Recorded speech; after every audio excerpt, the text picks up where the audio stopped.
Shell ने पाकिस्तान में कारोबार खत्म करने का फैसला कर लिया है। शेल पाकिस्तान ने अपने फैसले से पाकिस्तान स्टॉक एक्सचेंज को बजरिया खत आगाह कर दिया। पाकिस्तान की आज की खबर की बात करें तो हमारे यहाँ जो होंडा कंपनी है उसने अपना जो है प्लांट बंद कर दिया। पाकिस्तान में कार बनती नहीं है, लेकिन वो कहते हैं ना असेंबल होती है, तो वो असेंबलिंग भी बंद हो गई। इंडिया जो है, नरेंद्र मोदी अपने मुल्क को ये उठाया कि आज हुंडई और सैमसंग जो है वो कह रही है कि हम इंडिया को अपनी बेस बनाएंगे ताकि अफ्रीका और मिडल ईस्ट में एक्सपोर्ट करेंगे। एक बहुत बड़ा अपसेट हुआ है पाकिस्तान की हिस्ट्री में। शायद हम ये कह सकते हैं कि पिछले 70 सालों में इससे बड़ा इंसिडेंट कोई नहीं है। ये एक बहुत बड़ी कंपनी शेल की कंपनी पाकिस्तान को छोड़ रही है। अब उसके बाद एक और कंपनी पीछे से उसने भी अंदिया दे दिया है पाकिस्तान को छोड़ने का। अफसोस है पाकिस्तान पे। पाकिस्तान में अगर हम इसकी इलेक्ट्रॉनिक्स चीज़ों की या गाड़ियों वगैरह की बात करें तो ये चीज़ें बंद नहीं है। बहुत सारी ऐसी चीज़ें हैं जो उन्होंने अपने हाथों से इंट्रोड्यूस की थी, बनाई थी, वो भी बंद हो गई हैं। और अगर इंडिया की बात की जाए तो जो चीज़ें हमारे यहाँ बंद हो रही हैं वो चीज़ें इंडिया में जाके अनाउंसमेंट हो रही हैं, चल रही हैं, तो दुख वाली बात है। वहाँ पर अब हम मोदी को क्या कह देंगे, ये चाय वाला है। हाँ। और चाय वाले ने इंडिया को चांद पे पहुँचा दिया। भाई वो तो चाय वाला था, आप लोग तो बड़े पढ़े लिखे हो, आप लोगों की पूरी जिंदगी गुजर गई है यहाँ पर जो है साथ करते करते हुक्मरानी करते हुए। आप लोगों ने पाकिस्तान के लिए क्या किया? हमने अपना मजाक दुनिया में खुद उड़ाया है। आपको याद है कि एक वक्त था कि नरेंद्र मोदी दुनिया में जाके मेक इन इंडिया की बातें कर रहे थे, अपनी इंडिया की तारीफ़ें कर रहे थे, और इमरान खान जाके दुनिया में कहता था हमारे लोग चोर हैं, हमारे पायलट चोर हैं, हमारी नेशनल एयरलाइन फेक है, हम गुलाम हैं, जो है हम कमीन हैं, हमें अपने आप को खुद ही डिमोनाइज। जय हिंद दोस्तों, जैसा कि आप लोगों को पता है इस समय बड़ी बड़ी कंपनियां जो हुंडई हैं, सैमसंग है, पाकिस्तान छोड़ के वहाँ से जा रही हैं और भारत में आके अपना निवेश कर रही हैं। जैसा कि आप लोगों को पता है इससे पहले हुंडई कंपनी जो थी भारत में 13% अपने मैन्युफैक्चर करती थी अपनी गाड़ियाँ, और उसका लक्ष्य है 2026-27 तक ये कम से कम बढ़ा के 26 से 30% तक किया जाए और भारत को बड़ा निवेश बनते देख पाक मीडिया में हड़कंप मचा हुआ है कि भारत कैसे इतने आगे निकल रहा है। ये सब मोदी जी के कारण हो रहा है, जो कि मोदी जी की कूटनीति और जो बाहर जाके जो इतने निवेश करते हैं, बातचीत करते हैं, उससे ये परिणाम निकल रहा है। इससे पहले जैसा कि आप लोगों को पता है कि पाकिस्तान में कितने दहशतगर्द हैं, वहाँ बड़ी बड़ी कंपनियाँ जो हैं, अब मान लीजिए कंपनियां हैं, कोई भड़का देगा कि नॉन मुस्लिम उसमें काम कर रहे हैं तो उसको लेके सब दंगा करने लगेंगे, इस्लाम के लेके कोई दंगा करने लगेगा तो कंपनियां कई कई दिन बंद रहती हैं, कुछ और हो जाता है, तो उससे कंपनियों को बहुत ज़्यादा नुकसान होता था। इस कारण वहाँ से कंपनियां इस समय छोड़ के आ रहे हैं। हुंडई है, सैमसंग है और 2-4 कंपनियां जो थी पाकिस्तान छोड़ के इस समय भारत में निवेश कर रही हैं, और भारत का बढ़ता हुआ साख देख के पाकिस्तान इस समय पूरा तिलमिलाए हुए। अगले दिन आपने सुना होगा रशिया के सदर पुतिन जो हैं, उन्होंने कहा कि नरेंद्र मोदी का जो मिशन मेक इन इंडिया है वो बड़ा सक्सेसफुल होगा और हम उसको सपोर्ट करते हैं। असी की आने हैं, हम चोर हैं, हम डाकू हैं, हम करप्ट हैं। हमने खुद ही कह दिया, इंडिया की इतनी बड़ी पॉपुलेशन है और वो सारी की सारी वो अट्रैक्ट कर लिए, साउथ कोरियंस पहुंच गए वहाँ पे, उधर चाइनीज़ ने भी पहुंच जाना है। मैं आपको एक बात बताऊं, और जारी बात है कि ये उनकी जो इकोनॉमिक बैकबोन है, ठीक है जी, ये पॉपुलेशन जो है इंडिया सर्विस सेक्टर में आगे आ गया है और इसके बाद वो मैन्युफैक्चरिंग में आगे आने जा रहे हैं। अब अगर साउथ कोरियन मैन्युफैक्चरिंग इंडिया में आती है, अमेरिकन मैन्युफैक्चरिंग इंडिया में आती है, जापानीज़ मैन्युफैक्चरिंग इंडिया में आती है, तो पीछे रह कौन गया? सारा जो बाकी हैं वो भी कहेंगे हमें अपनी मैन्युफैक्चरिंग यहाँ करनी है। अमेरिकन भी यहीं पे लेके आ रहे हैं, फ्रेंच भी यहीं पे लेके आ रहे हैं। और अब देखें हुंडई मोटर्स जो है वो कहते हैं कि हम 1 मिलियन यूनिट्स एक साल का बनाएंगे और वो इंडिया से बनाएंगे। तो आप देखें इंडिया को तो वो कार बड़ी सस्ती मिलेगी एज़ कम्पेयर टू किसी और को।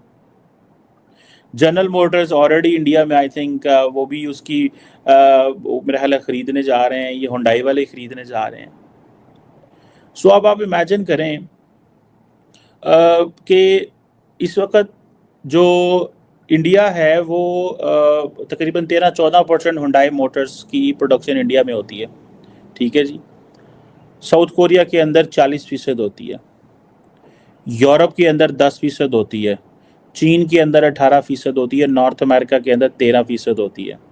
सो अब आप ये देखें कहाँ से वो चीज़ें काटेंगे और वो इंडिया में लेके आ जाएंगे। तो ये आप देखें कि ये किस किस किस लेवल पे इंडिया के अंदर वो मैन्युफैक्चरिंग करने जा रहे हैं। और हमने क्या करना है, हम कहेंगे ओ मेरा वज़ीर आज़म चोर है, मैं इस वज़ीर आज़म के ख़िलाफ़ दुनिया में जाऊंगा। हम क्या कर रहे थे, हम तालिबान को कह रहे थे तुसी पाकिस्तान आ जाओ, टीटीपी सारे दहशतगर्द पाकिस्तान आ जाओ। इमरान खान पाकिस्तान के अंदर उन्होंने पाकिस्तान को इंसल्ट कराने में, आप इंडियन मीडिया पे देखें, सारा टाइम इंडियन मीडिया क्या लगा, देखियो जी वो आपका वज़ीर आज़म कह रहा है कि हमने अलकायदा को ट्रेन किया। वो पाई किथे अलकायदा को ट्रेन किया। बट द क्वेश्चन इज कि जब मेरा वज़ीर आज़म खुद मुंह बोलन डे है, इमरान खान जाके ईरान में कहता था कि पाकिस्तान ईरान के अंदर जो दहशतगर्दी होती है उसमें से हम लोग इन्वॉल्व थे। मैं आई एम नॉट, एक पूरी चेन है जिनकी अपनी पंप्स भी हैं और इनकी अपनी एक्सट्रैक्शन भी है। तो इस कंपनी ने स्टॉक एक्सचेंज को ये लिखा कि वो पाकिस्तान से अपने जो ऑपरेशंस हैं उनको क्लोज करने के ऊपर मजबूर हैं, अपने शेयर्स फरोख्त करना चाहते हैं। तकरीबन 70% इनके शेयर्स हैं और इन्होंने उसमें पूरी तफसील लिखी। जब हमने मालूम किया तो पता चला कि जो शेल है, शेल को पिछले साल में नुकसान हुआ है और वो बहुत बड़ा नुकसान है। इसलिए अब उन्होंने ये फैसला किया है कि जो रुपए की कीमत है वो मुस्तहकम नहीं है और उनको इसका जो लॉस है वो बढ़ रहा है और वो इसको अफोर्ड नहीं कर सकते। और उसके साथ साथ अब खबर आ रही है एक और कंपनी जो टोटल पार्को है वो भी पाकिस्तान को छोड़ने के ऊपर जो है वो मजबूर हो रही है, वो भी पाकिस्तान को छोड़ रही है। अब आप सोच रहे होंगे कि यार ये कोई इतनी बड़ी खबर नहीं है। ये बात मैं इसलिए कह रहा हूँ कि मैं खुद ऑयल फील्ड से वाबस्ता रहा हूँ। ये बहुत बड़ी खबर है। जो कंपनीज पाकिस्तान के अंदर काम कर रही हैं, एमएनसीज, मल्टीनेशनल कंपनीज, उनमें जो शेल है वो एक बड़ी कंपनी है। पूरी दुनिया में दुनिया के कई ममालिक के अंदर शेल के ऑपरेशन चल रहे हैं और एक ऐसे वक्त में शेल का पाकिस्तान को छोड़ना, पाकिस्तान के अंदर से अपने ऑपरेशंस को क्लोज करना, अपने शेयर्स को फरोख्त करना, पूरी दुनिया की एमएनसीज को एक बहुत बड़ा मैसेज है कि पाकिस्तान की जो गवर्नमेंट है वो रुपए की कीमत को मुस्तहकम करने में नाकाम हुई है। वजह क्या है कि इंपोर्ट करने में मुश्किल आ रही है क्योंकि हमारे पास इस वक्त डॉलर मौजूद नहीं है। तो एक तरफ दुनिया, अगर हम बात करें अमेरिका की बात करें, साउथ कोरिया की बात करें, जापान की बात करें, चाइना की बात करें, तो इंडिया को अपना बेस बनाना चाहती है। दूसरी तरफ अगर हम पाकिस्तान की बात करें तो अनफॉर्चुनेटली यहाँ से जितने भी कंपनीज हैं वो अपनी कंपनीज को बंद करके बाहर की कंट्रीज जा रहे हैं। हमारे ज्यादातर जो है बिजनेस हब, जो बिजनेस कम्युनिटी है, बांग्लादेश शिफ्ट हो चुकी है। आज की खबर में आपको बताती हूँ, होंडा गाड़ियां पाकिस्तान में बड़ी पसंद की जाती है। उन्होंने अपना जो प्लांट है बंद कर दिया। वो कह रहे हैं कि पाकिस्तान के अंदर गाड़ी बनाना अब हमारे लिए नामुमकिन है क्योंकि हम चीजें इंपोर्ट नहीं कर पा रहे हैं। देखिए जी, जब होंडा पाकिस्तान में आई थी तो उन्होंने हमसे यही वादा किया था कि हम पाकिस्तान के अंदर ही मैन्युफैक्चर अपना बनाएंगे और यही चीजें अवेलेबल होगी। और ऐसा ही हुआ। और नहीं, बाद में क्या हुआ, उन्होंने जो रेट उन्होंने दुगने कर दिए कि जी भाई रेट क्यों बढ़ा रहे हैं आपके, जी डॉलर महंगा हो रहा है, हम चीजें बाहर से मंगवा रहे हैं। और हमारे हुक्मरानों को इतनी शर्म नहीं आई कि इतने साल हो गए होंडा को यहाँ पे, उन्होंने यहाँ पे चीजें बनाने क्यों नहीं शुरू की और बाहर से चीजें मंगवा रहे हैं। यहाँ पे सिर्फ असेंबल करते हैं, जोड़ते हैं और कहते हैं गाड़ी बन गई। हाँ जी, वो बाकी चीजें बाहर से मंगवाते हैं और ये हमारे मुल्क को नुकसान हो रहा था इस वजह से। अब कह रहे हैं जी बाहर जा रहे हैं, तो इसकी रीजन ये भी हो सकती है क्योंकि पाकिस्तान के अंदर करप्शन बहुत है। जो भी आप काम करवा लें उसमें करप्शन होती है, जो भी काम हो। सैमसंग भी बहुत अच्छा ब्रांड है, उसके फोन लोग बहुत ज्यादा पसंद करते हैं, उसके इलेक्ट्रॉनिक्स बहुत ज्यादा पसंद करते हैं। इस तरह इंडिया के अंदर एक कार मैन्युफैक्चरिंग प्लांट है हायुंडई, जो बहुत बड़ा ब्रांड है। उन्होंने कहा कि हम अपना बेस जो है इंडिया में बनाएंगे और यहाँ से हम सप्लाई चेन करेंगे, मिडिल ईस्ट को सप्लाई करेंगे, इसके साथ साथ हम अफ्रीका को सप्लाई करेंगे। तो वहां पर जब बेस बनेगा मतलब बिलियन ऑफ डॉलर इंडिया के खजानों में आएंगे, चेन बनेगा, चीप लेबर इंडिया उनको प्रोवाइड कर, वो वहां पे अपने प्लांट्स लगाएंगे। और यहाँ की जो लेबर है बेचारी धक्के खा रही है, उनके पास कोई रोजगार नहीं। और सारा का सारा आप देखिए, अमेरिका भी इंडिया में जा रहा है, उसके साथ साथ अफ्रीका भी जा रहा है, साउथ कोरिया भी जा रहा है, चीन भी बार बार रिक्वेस्ट कर रहा है इंडिया को कि मुझे अपने मुल्क के अंदर फैक्ट्रियां, कंपनी। तो आप लोगों ने देखा किस तरह से पाकिस्तान में कैसा माहौल इस समय है, वहाँ से कंपनियां छोड़ जा रहे हैं। इससे पूरे पाकिस्तान में माहौल गर्म है कि क्यों कंपनियां हमारे देश से इस तरह जा रही हैं और बेरोजगारी का आलम चरम पे है।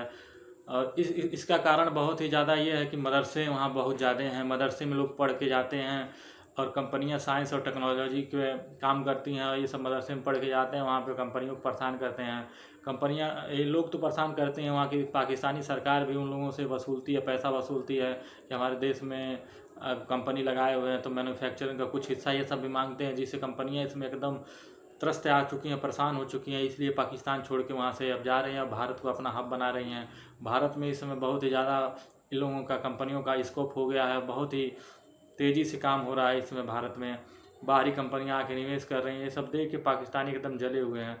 जैसा कि आप लोगों को पता है कि पिछले कुछ सालों में ये सब दुबई, सऊदी, तुर्की से फंडिंग वसूल करके 1500 मदरसे लगभग खोल चुके हैं।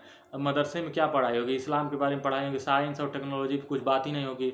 तब ये सब साइंस और टेक्नोलॉजी के बारे में कुछ पढ़ेंगे नहीं तो कैसे काम करेंगे, क्या जानकारी होगी? तब ये सब जाते हैं कंपनियों में काम करने तो वहाँ दिक्कत पैदा होती है, ज़बरदस्ती कुछ माहौल वहाँ ख़राब करते हैं। सब ये सब देखते हुए कंपनियों को बहुत ज़्यादा दिक्कत हो रही थी। इसलिए हुंडई हुई, सैमसंग हुई और बहुत सारी कंपनियां हैं, जो सारी कंपनियां अब लगभग पाकिस्तान छोड़ के जा चुकी हैं। तो दोस्तों, हमारी वीडियो कैसी लगी आपको? अगर अच्छी लगी हो तो लाइक शेयर सब्सक्राइब करें और इसी तरह की वीडियो के लिए हमारे साथ बने रहें। जय हिंद।